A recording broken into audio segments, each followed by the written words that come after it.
Good morning. Savitribai Phule एवं पर्यावरण शिक्षण संस्थान के बीएड द्वितीय वर्ष भाषा शिक्षण शास्त्र हिंदी और संस्कृत के बारे में हम जान रहे थे।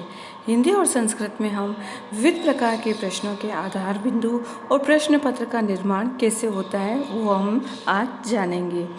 प्रश्न परीक्षाओं में कितने प्रकार के प्रश्न पूछे जाते हैं, तो इस तरीके से आज हम प्रश्नों के बारे में जानेंगे। क्योंकि हम हिंदी और संस्कृत में विविध प्रकार के प्रश्नों का निर्माण किया जाता है कि प्रश्नों का निर्माण कैसे होता है, इसी तरीके से हम प्रश्न पत्र का निर्माण के बारे में भी जानेंगे। तो प्रश्न 3 प्रकार से पूछे जाते हैं: वस्तुनिष्ठ प्रश्न, अति लघुरात्मक और लघुरात्मक प्रश्न और निबंधात्मक प्रश्न। निबंधात्मक, लघुरात्मक और वस्तुनिष्ठ प्रश्नों में से प्रत्येक प्रकार के प्रश्नों के गुण दोष क्या क्या होते हैं, प्रश्न निर्माण में क्या क्या बातों का ध्यान रखना चाहिए, इन प्रश्नों पर आज हम जानेंगे। इसी तरीके से सबसे पहले हम वस्तुनिष्ठ प्रश्न के बारे में जानेंगे। तो वस्तुनिष्ठ प्रश्नों में वस्तुनिष्ठता होती है, इनके उत्तर निश्चित होते हैं, अतः इनके उत्तरों के अंकन में समानता रहती है, भिन्नता नहीं रहती है। वस्तुनिष्ठ प्रश्न भी 4 तरीके के होते हैं: रिक्त स्थान पूर्ति प्रश्न, बहुविकल्पीय प्रश्न, सुमेल पद प्रश्न, सत्य असत्य प्रश्न। तो रिक्त स्थान की पूर्ति में शिक्षक ऐसे प्रश्नों में एक स्थान रिक्त छोड़ देता है और छात्र उचित शब्द से रिक्त स्थान की पूर्ति करता है। उदाहरण के तौर पर देखें तो राजा दशरथस्य डैश पुत्रा आसनम, यानी कि राजा दशरथ का पुत्र कहाँ आसन करता है। तो इसी तरीके से कि बालक जा रहा है, बालक डैश जा रहा है, तो बालक विद्यालय जा रहा है या उपवन जा रहा है, इस तरीके से उचित उत्तर को उसमें रिक्त स्थान में भर दिया जाता है। फिर दूसरा है कि बहुविकल्पीय प्रश्न। ये सामान्यतः 4 विकल्प वाले होते हैं, जिनमें से एक विकल्प सही होता है। ऐसे प्रश्नों में अनुमान के अवसर कम होते हैं तथा वस्तुनिष्ठ प्रश्नों में एक प्रकार से प्रश्न अधिक होने चाहिए। जैसे कि वीणायानी क समास अस्ति, यानी कि वीणायानी में कौन सा समास होता है। अ है द्वंद्व, ब है बहुब्रीहि, स है कर्मधारय और द है तत्पुरुष। इस तरीके से उचित उत्तर को टिक करके उस पास में दिए हुए कोष्टक में उसका उत्तर भर देना चाहिए।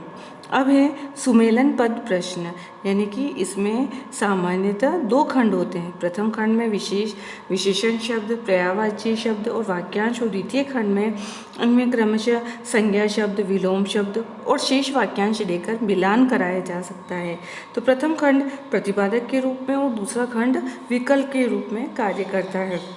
विकल्पों की संख्या 3 या अधिक होनी चाहिए ताकि अनुमान तत्व को कम किया जा सके। तो प्रथम खंड में पदों की संख्या 5 से अधिक न हो और द्वितीय खंड में विकल्प संख्या 7 से अधिक न हो। इस तरीके से खंड, जैसे कि हम उदाहरण के तौर पे देखें तो प्रश्न हुआ योग्यानि वाक्यानि रचयते। तो इसमें खंड अ में दे रखा है हरिताः, खंड ब में पुष्पैः, सूचिः, मतिः, सुरभिः, वृक्षाः, रमणीय, आचारः, कल्याणीः, उद्यानैः, खगाः। इस तरीके से उचित विकल्पों के अनुसार उनका मिलान कर दिया जाता है और उचित उत्तर भर दिया जाता है। अब हमारा नेक्स्ट और अंतिम है सत्य असत्य प्रश्न, यानी कि हिंदी और संस्कृत में देखिए तो भाषा तत्व और विषय वस्तु ज्ञान की जांच परखने के लिए सत्य और असत्य प्रश्न पूछे जा सकते हैं। तो उदाहरण के तौर पर हम देखें कि अगर संस्कृत में देखेंगे तो गंगा हिमालयात प्रभवती, यानी गंगा हिमालय से प्रभावित होती है। फिर है कालिदास मेघदूतम इति खंड काव्यम अरचयते, यानी कि कालिदास मेघदूत खंड काव्य को नहीं रचना नहीं करते हैं, कि उन्होंने रचना नहीं करी। लेकिन कालिदास की, ये तो असत्य प्रश्न हुआ क्योंकि कालिदास की मेघदूत खंड काव्य की रचना कालिदास ने ही की। अब है अति लघुरात्मक और लघुरात्मक प्रश्न। तो लघुरात्मक प्रश्न 2 प्रकार के होते हैं: अति लघुरात्मक और लघुरात्मक। अति लघुरात्मक प्रश्नों के उत्तर 1 या 2 शब्दों में प्राप्त किए जा सकते हैं। उदाहरण के तौर पर देखें तो दशरथस्य ज्येष्ठ पुत्र क आसीत्, यानी कि दशरथ के ज्येष्ठ पुत्र कौन होते हैं। रामस्य मातु नाम किम अस्ति, राम की माता का क्या नाम होता है। हिमालय कहाँ बनती, हिमालय कहाँ बहती है। इस तरीके से ये अति लघुरात्मक प्रश्न होते हैं जिनका एक या दो शब्दों में उत्तर देना होता है। अब लघुरात्मक प्रश्न में कि वो प्रश्नों का उत्तर एक या दो तीन वाक्यों में भी हो सकता है। जैसे कि उदाहरण के तौर पर देखें तो संस्कृत में सीता प्रातः काले सुवासिकानि पुष्पाणि चिनोती तो इसमें सीता प्रातःकाल में उपवन में जाकर पुष्पों को चुनती है पूजा के लिए। तो इसी तरीके से इसका उत्तर एक या दो तीन वाक्यों में दिया जा सकता है। वाक्य शुद्ध कुरुत, यानी कि वाक्य को शुद्ध करो। अब है निबंधात्मक प्रश्न। निबंधात्मक प्रश्नों के उत्तर एकाधिक पृष्ठों में दिए जाते हैं। हिंदी संस्कृत शिक्षण के प्रारंभिक स्तर में कक्षा 6, 7 और 8 पर अनुच्छेद लेखन, गद्यांश का सारांश, श्लोकार्थ तथा कथा का सारांश आदि से संबंधित प्रश्न निबंधात्मक प्रश्न होते हैं। हिंदी संस्कृत भाषा में किसी भी विषय पर अनुच्छेद लिखना, गद्यांश का मातृभाषा में अनुवाद करना, श्लोक या पद्यांश का मातृभाषा में अनुवाद करना, श्लोक या सूक्ति की व्याख्या करना, निमंत्रण पत्र, बधाई पत्र और पारिवारिक पत्र लिखना, किसी चित्र या दृश्य पर निबंध लिखना, 4 या 5 चित्रों पर कथा लिखना आदि से संबंधित प्रश्न निबंधात्मक प्रश्न हैं। उदाहरण के लिए देखें तो संस्कृत में प्रस्तुत गद्यांशस्य हिंदी भाषाया अनुवाद कुरत, यानी कि प्रस्तुत गद्यांश का हिंदी भाषा में अनुवाद करिए। प्रस्तुत श्लोकस्य हिंदी भाषाया व्याख्या कुरत, प्रस्तुत श्लोक का हिंदी भाषा में व्याख्या करो। शिक्षक दिवसस्य महत्वम इति विषय एक निबंध लिखत, शिक्षक दिवस महत्व पर इस विषय पर एक निबंध लिखिए। इस तरीके से ये निबंधात्मक प्रश्न अधिक विश्वसनीय नहीं माने जाते क्योंकि इनके उत्तरों में शब्द प्रयोग एवं उपयुक्त उदाहरणों की भिन्नता के कारण उत्तर शुद्ध होने पर भी अंकों में भिन्नता आना स्वाभाविक होता है। निबंधात्मक प्रश्नों के आकलन में व्यक्तिनिष्ठता का प्रभाव भी रहता है। निबंधात्मक प्रश्न का ये सबसे बड़ा दोष होता है। निबंधात्मक प्रश्न भी 5 तरीके के होते हैं। समस्या समाधान प्रश्न, सृजनात्मक प्रश्न, आलोचनात्मक सोच को विकसित करने वाले प्रश्न, कल्पना को जीवित करने वाले प्रश्न, परिवेशीय सजगता के प्रश्न। तो पहले हम समस्या समाधान प्रश्न के बारे में जानेंगे।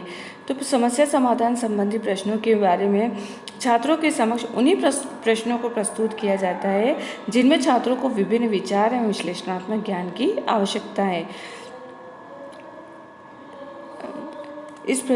आपको किन जीवन मूल्यों पर गर्व है? तो इस प्रश्न के उत्तर के लिए छात्रों को सर्वप्रथम जीवन मूल्यों का अर्थ एवं प्रकार जानने होते हैं। तो इसके बाद शिक्षक द्वारा उन मूल्यों पर विचार किया जाएगा जिनको छात्र उपयुक्त समझता है। इस प्रकार छात्रों की रुचि और योग्यता के बारे में विचार किया जाता है। छात्रों की राय और विचारों को जाना जाता है। उदाहरण के लिए देखें तो वर्तमान में लोकतांत्रिक मूल्यों की समाज में क्या उपयोगिता है, विचार प्रकट कीजिए। पाठ्यक्रम में निहित आदर्शवादी मूल्यों की व्याख्या कीजिए। प्रस्तुत कहानी में निहित प्रमुख नैतिक शिक्षाएं कौन कौन सी ये समझाइए। इस प्रकार के प्रश्न समस्या समाधान प्रश्नों से संबंधित होते हैं। तो इस प्रकार के प्रश्नों के माध्यम से छात्रों में तार्किक योग्यता का विकास होता है। इस प्रकार के प्रश्नों में छात्र ये विचार करता है कि वह जिस मूल्य को चाहता है या पसंद करता है उसके मूल में कौन कौन से कारण निहित है। इन कारणों पर विचार किया जाता है। इसके लिए तर्क एवं चिंतन का प्रयोग करता है। इस प्रकार के प्रश्नों के माध्यम से छात्रों में मूल्यों के मध्य अंतर करने की योग्यता विकसित हो जाती है। उदाहरण के लिए देखें तो लोकतांत्रिक मूल्यों से संबंधित परंपराओं एवं मूल्यों तथा आध्यात्मिक एवं आदर्शवादी मूल्यों के मध्य अंतर करना सीख जाता है। इसके साथ अंतर के प्रमाण प्रस्तुत करने की योग्यता का भी विकास हो जाता है। विभिन्न प्रकार के मूल्यों में से अपनी पसंद के मूल्यों का चयन करने की योग्यता विकसित हो जाती है क्योंकि इसमें छात्र विभिन्न मूल्यों की उपयोगिता के बारे में विचार करना सीख जाता है तथा उसे संबंधित तर्क देता है। अपनी मूल्य संबंधी पसंद को उचित सिद्ध करने के लिए तथा अन्य व्यक्तियों से उन मूल्यों को मानने के लिए प्रेरणा प्रदान करने के लिए वह विभिन्न प्रकार के तर्कों एवं प्रमाणों को प्रस्तुत करता है जिसके आधार पर वह सिद्ध करने का प्रयास करता है कि उसकी मूल्य संबंधी पसंद समाजोपयोगी एवं उत्तम है। विभिन्न प्रकार की समस्या समाधान संबंधी विधियों एवं युक्तियों का वो मूल्यांकन करने का प्रयास करता है, जिसके आधार पर विधियों को उचित एवं अनुचित ठहराता है। इस प्रकार उसमें मूल्यों का आलोचनात्मक मूल्यांकन करने की क्षमता विकसित होती है। इस प्रकार के प्रश्नों में मूल्यों के साथ अपने विचारों को संबद्ध करके उनकी सार्थकता को प्रकट करते हैं। उदाहरण के तौर पर देखें तो ईमानदारी सर्वोत्तम नीति है, तो इस आधार पर वह प्रत्येक कार्य को कर्तव्य और निष्ठा के साथ करने के लिए वचनबद्ध होता है तथा अपने इस मूल्य से संबंधित विचारों की पुष्टि करता है। तो विभिन्न प्रकार के मूल्यों के संदर्भ में अपने मत या विचार प्रकट करने के लिए प्रेरित होता है।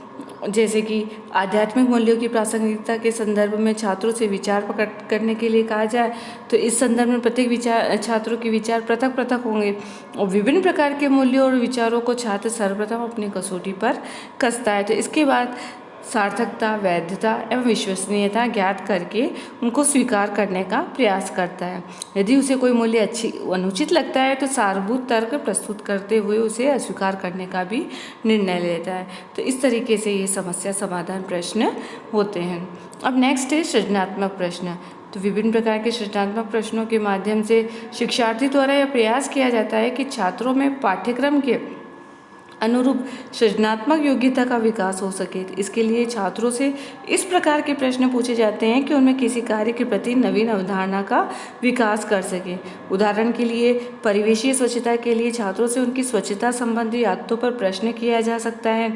स्वच्छता संबंधी प्रमुख आदतों का वर्णन कीजिए। स्वच्छता संबंधी आदतों का महत्व एवं उपयोगिता लिखिए। परिवेशीय स्वच्छता के लिए उन्हें हमको किन किन बातों का ध्यान रखना चाहिए। इस प्रकार के प्रश्न छात्रों में सृजनात्मकता का विकास करते हैं। सृजनात्मक प्रश्न के माध्यम से हमें छात्रों में योग्यताओं का विकास संभव होता है। तो इसे उनमें नवीन नियम और सिद्धांतों का सामान्यीकरण भी वे करते हैं। सृजनात्मक प्रश्नों के माध्यम से छात्रों में नवीन प्रतिरूपों एवं चित्रों को निर्मित करने की योग्यता विकसित होती है, क्योंकि इस प्रकार के प्रश्न नवीन वस्तुओं के लिए सृजनात्मक क्रियाओं की ओर संकेत करते हैं। इन प्रश्नों के माध्यम से छात्रों में विभिन्न प्रकार के मौलिक एवं नवीन विचार प्रस्तुत करने की योग्यता विकसित होती है।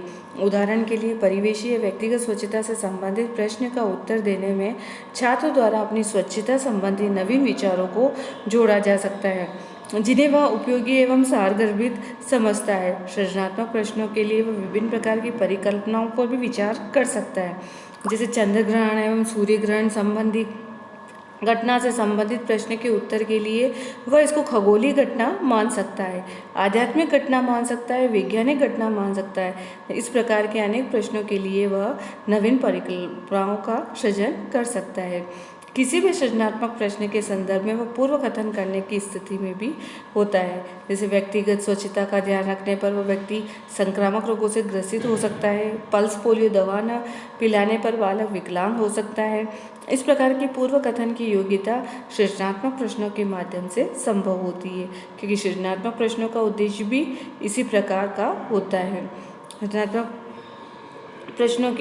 प्रश्नों में छात्रों के समय अनेक प्रकार की जिज्ञासाएं भी उत्पन्न होती है, जिनको शांत करने के लिए वह अनुमान लगाता है कि राम को कम क्यों दिखाई पड़ता है। इस प्रकार प्रश्नों से विचार करने पर वह विटामिन ए की कमी, संतुलित भोजन का अभाव या कुपोषण इनमें से कोई एक कारण हो सकता है। तो इस प्रकार के सृजनात्मक प्रश्नों के माध्यम से छात्रों में अनुमान लगाने की योग्यता विकसित होती है। सृजनात्मक प्रश्नों में छात्रों द्वारा मौलिक संप्रेषण की योग्यता भी विकसित होती है। जैसे कि छात्र को किसी नाटक या एकांकी में किसी अभिनय के लिए प्रोत्साहित किया जाता है तो वो मौलिक रूप में विचारों का आदान प्रदान करता है।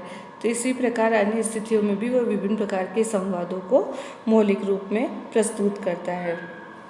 इस तरीके से आज हमने सृजनात्मक प्रश्नों के बारे में जाना। अब है आलोचनात्मक सोच को विकसित करने वाले प्रश्न। समालोचनात्मक चिंतन वाले प्रश्न विचारों को उत्तेजित करने वाले प्रश्न कहलाते हैं। विचारोत्तेजक प्रश्नों का संबंध सामान्य रूप से क्यों, कैसे तथा कारणों से संबंधित होते हैं। इस प्रकार के प्रश्नों को उच्च श्रेणी के प्रश्न माने जा सकते हैं। तो इसीलिए शिक्षार्थी से यह अपेक्षा की जाती है कि इस प्रकार के प्रश्नों का प्रयोग बड़ी कक्षाओं के लिए उनको करना चाहिए।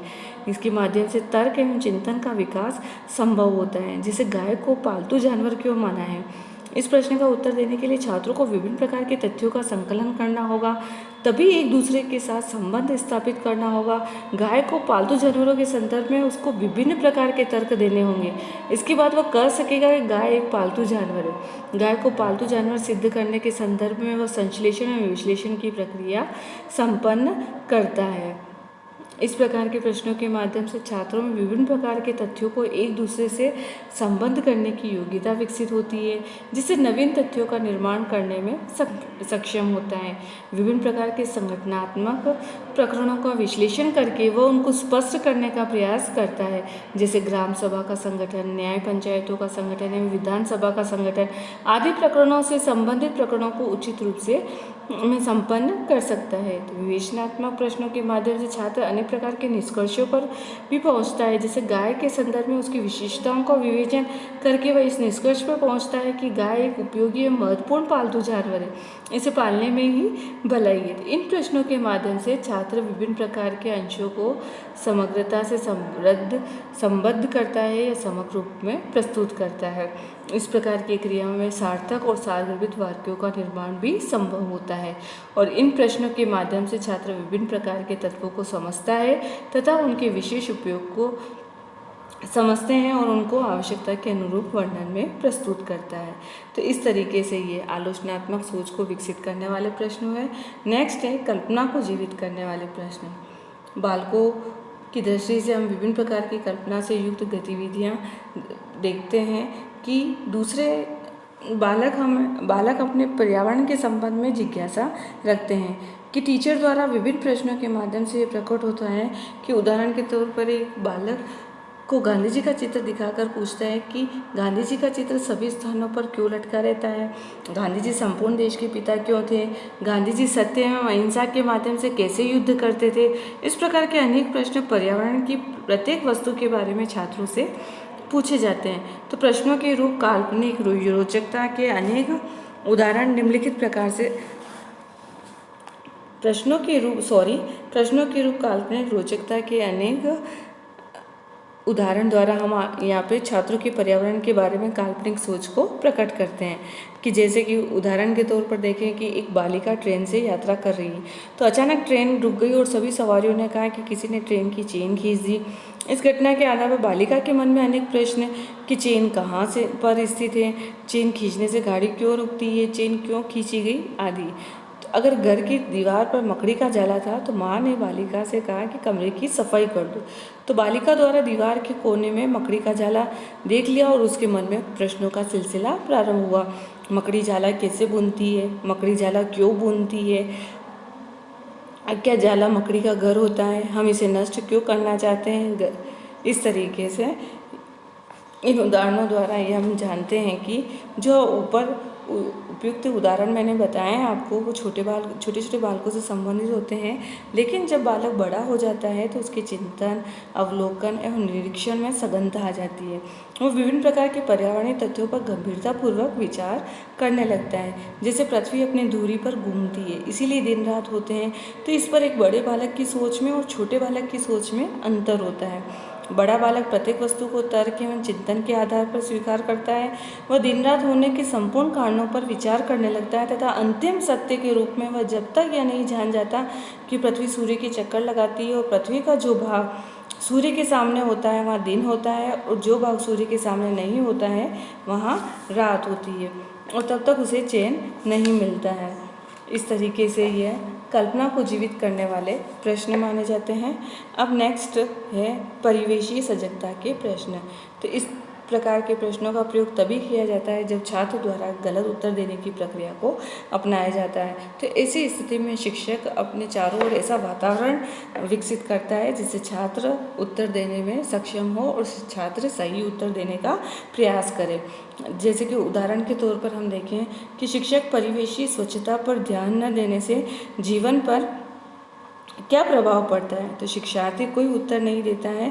शिक्षक ने फिर प्रश्न किया कि मलेरिया बुखार क्यों आ जाता है, तो शिक्षार्थी ने कहा मच्छर के काटने से।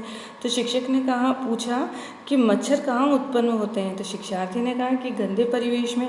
तो शिक्षक ने फिर प्रश्न किया कि परिवेशीय स्वच्छता का मानव जीवन से क्या संबंध है, तो शिक्षार्थी ने उत्तर दिया परिवेशीय स्वच्छता न होने पर विभिन्न प्रकार के रोग मल शरीर में आ जाते हैं। इस प्रकार अनुबोधन की अनुक्रिया से शिक्षक द्वारा प्रश्नों के सही उत्तर प्राप्त किए जा सकते हैं। अनेक अवसरों पर शिक्षक द्वारा अतिरिक्त ज्ञान प्राप्त करने का प्रयास किया जाता है। जैसे किसी प्रश्न का व्यापक उत्तर छात्र द्वारा नहीं दिया जाता, तो उस स्थिति में शिक्षक उस छात्र से ही कुछ प्रश्न पूछकर या अन्य छात्रों से प्रश्न पूछकर अतिरिक्त ज्ञान प्राप्त करने का प्रयास करता है।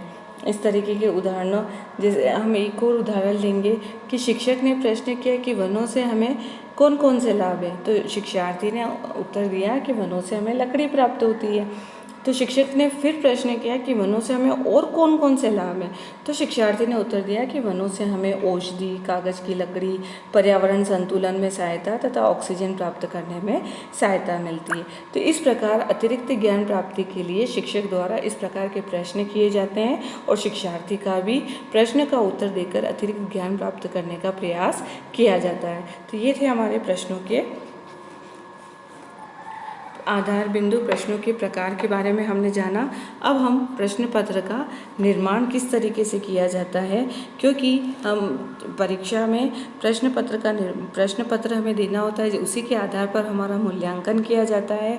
तो परीक्षा में हम जो प्रश्न पत्र देते हैं उसका निर्माण किस तरीके से किया जाता है, उसमें कौन कौन से बिंदु होते हैं, उसके बारे में हम जानेंगे। तो प्रश्न पत्र का निर्माण करते समय हमें सबसे पहले नमूने की तैयारी यानी कि प्रिपरेशन ऑफ ए डिज़ाइन का ध्यान रखना होता है। फिर नील पत्र की तैयारी यानी कि प्रिपरेशन ऑफ ब्लूप्रिंट बनानी होती है। फिर प्रश्न निर्माण करना होता है, डिज़ाइनिंग क्वेश्चन, प्रश्न पत्र का संपादन करना होता है, एडिटिंग द क्वेश्चन पेपर, फिर अंक तालिका यानी कि स्कोरिंग की और अंक प्रणाली मार्किंग स्कीम तैयार करना होता है, और अंत में प्रश्नों के क्रम से प्रश्न पत्र का विश्लेषण करना यानी कि क्वेश्चन वाइज एनालिसिस करना होता है, तभी हमारा प्रश्न पत्र निपुण माना जाता है। तो आइए हम इन्हें थोड़ा विस्तार से देखेंगे कि प्रश्न पत्र निर्माण में नमूना तैयार करना, प्रिपरेशन ऑफ ए डिज़ाइन, यह प्रश्न पत्र बनाने का महत्वपूर्ण चरण होता है। उद्देश्य अर्थात उन लक्ष्यों को चुनना होता है जिनका परीक्षण करना है और महत्व के दृष्टिकोण से उनके अंक निश्चित करने हैं। विषय वस्तु के विभिन्न पदों की ओर ध्यान देना चाहिए, विभिन्न प्रकार के प्रश्नों की ओर ध्यान देना चाहिए, जैसे कि निबंधात्मक प्रश्न, लघु उत्तरीय प्रश्न एवं वस्तुनिष्ठ प्रश्न। विकल्पों की योजना यानी कि स्कीम ऑफ ऑप्शन, अर्थात सारे प्रश्न पत्र में समूचित तौर पर विकल्पों की व्यवस्था करना तथा प्रत्येक प्रश्न को अलग अलग रूप से विकल्प देना। फिर प्रश्न पत्र के भाग भी बनाने चाहिए कि प्रश्न पत्र को कितने भागों में बांटा गया है।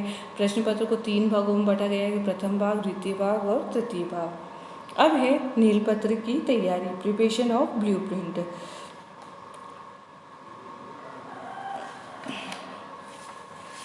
ब्लूप्रिंट तैयार करते समय उसे 3 भागों में बांटा जाता है कि उद्देश्य यानी ऑब्जेक्टिव टाइप के, विषय वस्तु यानी सब्जेक्ट मैटर जिनकी परीक्षा होती है, और प्रश्नों के प्रकार यानी कि टाइप ऑफ क्वेश्चन के आधार पर नील पत्र यानी कि ब्लूप्रिंट तैयार की जाती है। फिर थर्ड है प्रश्न निर्माण यानी कि डिज़ाइनिंग क्वेश्चन। अब ब्लूप्रिंट के आधार पर प्रश्न बनाए जाते हैं, तो इनके आधार पर उद्देश्यों को परिभाषित करना होता है, उद्देश्यों की विशिष्टताओं में बदलना और विषय वस्तु का पूर्ण ज्ञान होना चाहिए। फिर है प्रश्न पत्र का संपादन,